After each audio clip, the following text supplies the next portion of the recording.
পশ্চিমবঙ্গ, আসাম ও পুডুচেরি বিধানসভা নির্বাচনে বিজেপির জয়ের উচ্ছ্বাসে উৎসবের আবহ তৈরি হয় তেলিয়ামুড়া শহরে। 28 তেলিয়ামুড়া মণ্ডলের উদ্যোগে আয়োজিত সুবিশাল বিজয় মিছিল ঘিরে দলীয় কর্মী সমর্থকদের মধ্যে দেখা যায় ব্যাপক উদ্দীপনা।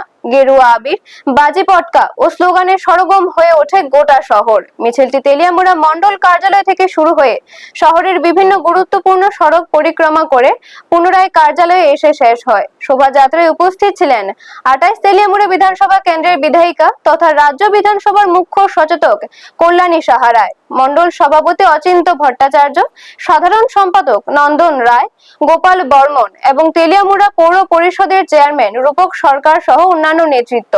এদিনের মিছিলে বিশেষ আকর্ষণ ছিল ঝালমুড়ি। বিজেপি কর্মীদের হাতে দেখা যায় কাগজে মোড়া ঝালমুড়ির ঠোঙা।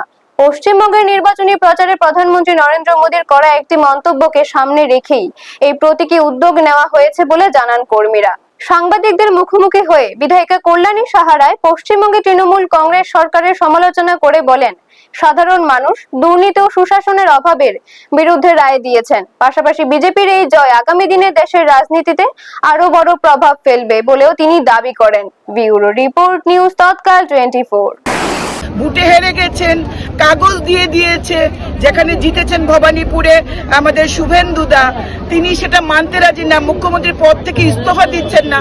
সুতরাং সংবিধানের নিয়ম অনুযায়ী ওনাকে বরখাস্ত করা হবে। সুতরাং তিনি কি বললেন, উনি ওনার ভাইপো বলেছিলেন 4 তারিখে অমিত ভাই শাহকে থাকার জন্য। তো কি হয়েছে, কি করতে পেরেছেন? আপনি পালিয়ে যাচ্ছেন, এখন আর আপনাকে দেখা যাচ্ছে না আপনাদের কোনো নেতাকে।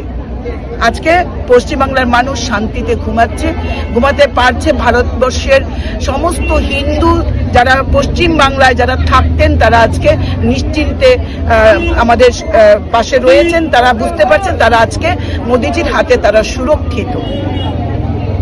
আজকের এই মূলত মিছিলটা কোন জায়গা থেকে শুরু হয়ে এবং আজকে আমাদের মন্ডল প্রাঙ্গণ থেকে গোটা ওয়ান ওয়ে রাজপথ জুড়ে ঘুরে আমরা মন্ডলে এসে শেষ করব।